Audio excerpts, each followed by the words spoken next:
Sobat Easy Stock, ketemu lagi. Kita bahas perusahaan di bidang sektor healthcare, Halonijane. Ticker code-nya Halo. Jadi dia bergerak di bidang barang dari karet, itu rubber untuk sarung tangan, glove itu. Dan ini Anda bisa pelajari. Ini lokasi pabriknya di Tangerang. Ada ininya, websitenya. Dan yang mau ditawarkan itu harganya 100 sampai 150, anggap aja 100. Dan yang di offer 12 miliar, 21% ya, 1,2 miliar lembar saham. Nah, gitu. Ini ada nih Halonijane nih, silakan di pelajarin ya.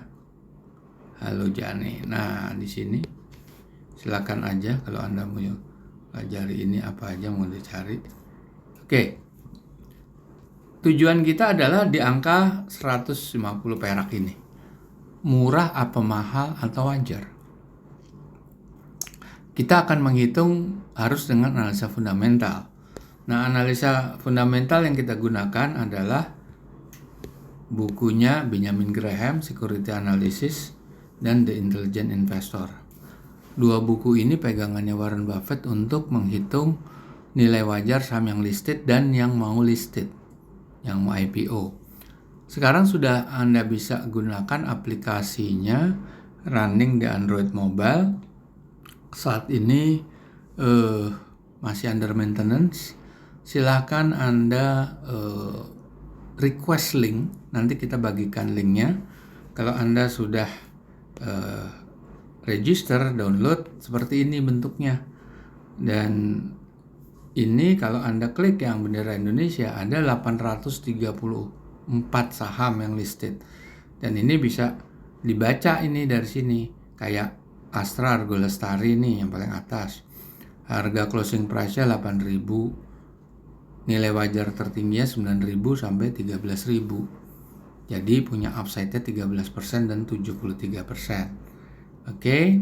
Nah, sekarang kalau kita mau pakai menghitung true value IPO, ada nih true value IPO.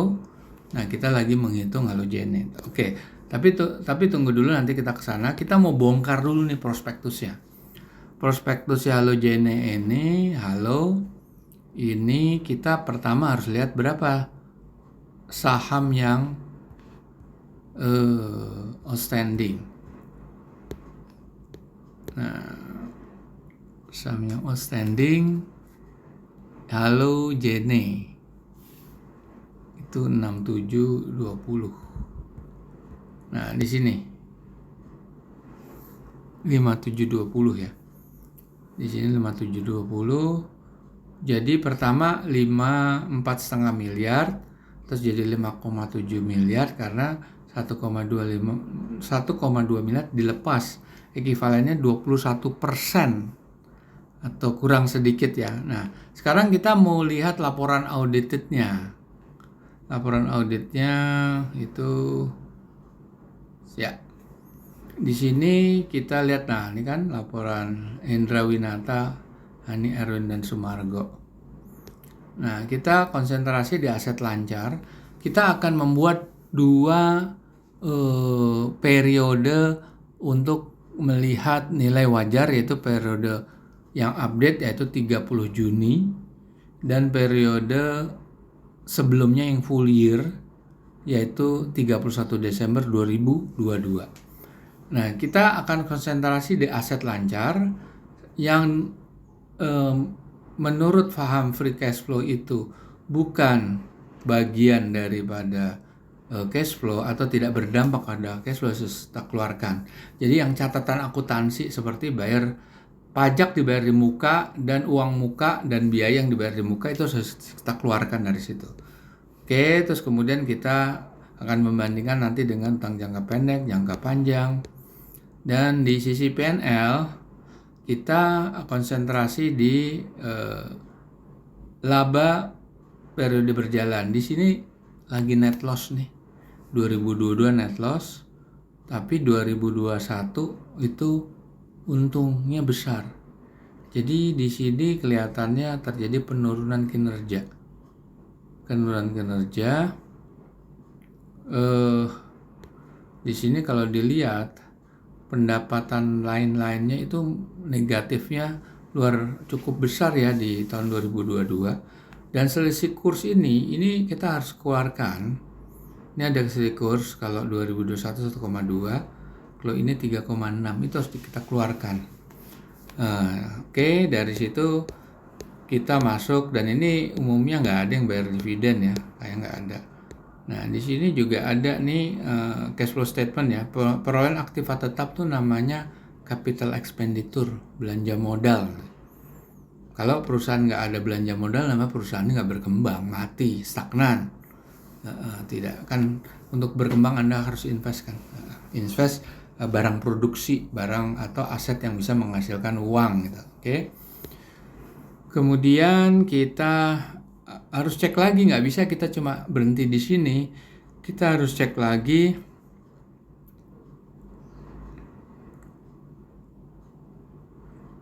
ini kan belum ada, kita belum tahu apa.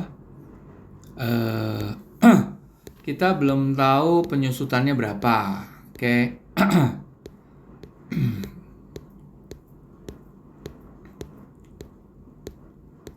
Nah, ini penyusutan udah ada nih. Penyusutan 3 miliar sekian, capex-nya 3,3 miliar. Itu 2022. 2021 42 miliar, ininya penyusutan 4,3. Kemudian kita harus lihat lagi detail daripada P&L.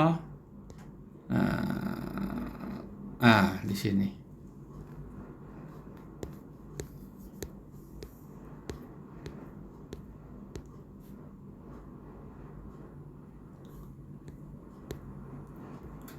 P&L, nah ini masih terus kalau nggak salah nih.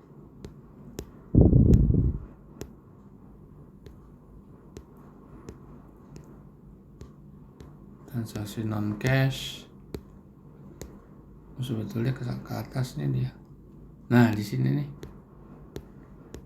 kalau nggak salah di sini nih, atau sebelumnya. Nah, oke, dah di sini ya. Ini, nah penjualan, kita lihat biaya-biayanya. Kita cocokkan penyusutannya, kan di situ ada tuh penyusutan dan pendapatan dan biaya lain-lain. Nah, ini beban lain-lain, ini penyisian penurunan nilai, ini harus dikeluarkan. Oke, tidak berkontribusi kepada cash flow. Oke, sekarang kita mau running ini ya, kita mau running video untuk halo di last update-nya ya. Dia rugi loh di sini, dia rugi net loss. Up. Oke. Ketemu itu, Anda klik yang true value IPO, Anda isi data-datanya, terus kita harus masukkan parameter kunci, growth-nya 2%. Nah, ini government bond, ini bisa cari di Bank Indonesia, CNBC, dan Bloomberg. Itu tenornya yang 10 tahun ya. Itu government bond itu adalah ukuran daripada investor global untuk masuk menilai risiko suatu investasi di suatu lokasi, suatu negara, dan sebagainya. Capex, OPEX, depreciation, ada biaya non-recurring sama pendapatan non-recurring. Itu karena kita bukan di full year, kita masih half year, kita harus di setahunkan. Terutama khusus untuk yang sisi earning, yaitu cash flow dan P&L. Oke, kita masukkan utang piutang, utang jangka pendek, jangka panjang. Kita masukkan listed stock, terus kita masukkan net current asset. Dan ini kita klik, tadi net loss ya, tadi harganya kan 150 ya, masuk nggak dia?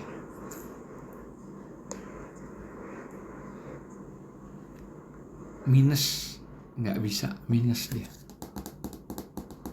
karena dia net loss. Coba kita lihat yang halo tahun lalu full year.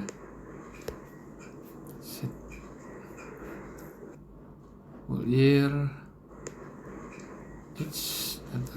Begini ya. Oke.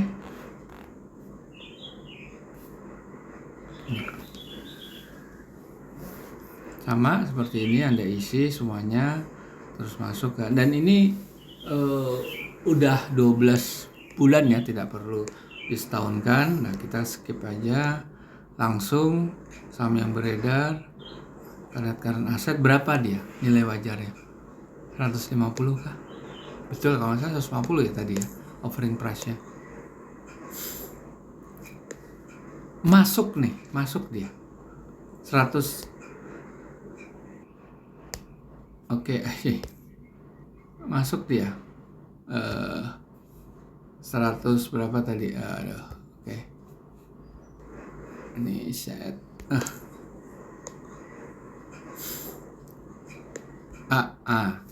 159 sampai 200, 160 sampai 200 ya.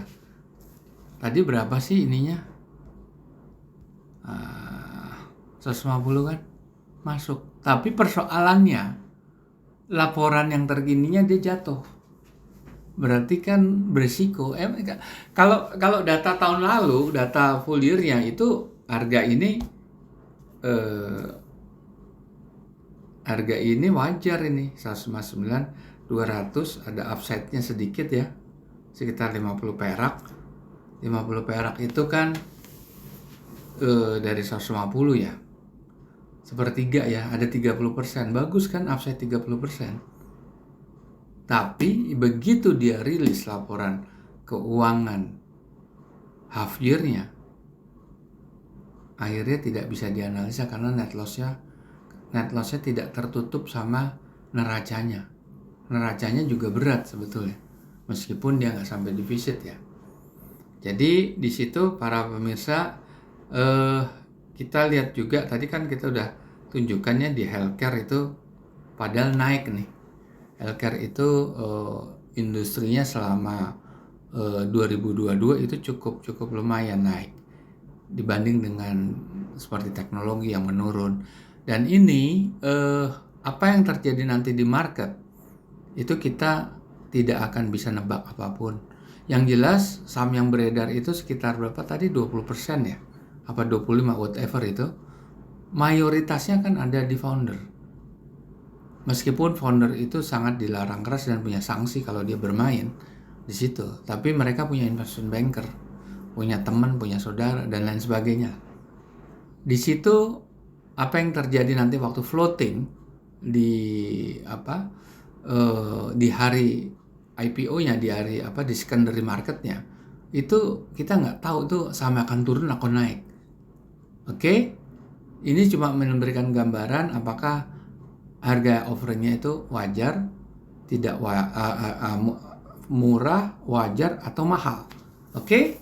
Kita jumpa lagi di video berikutnya.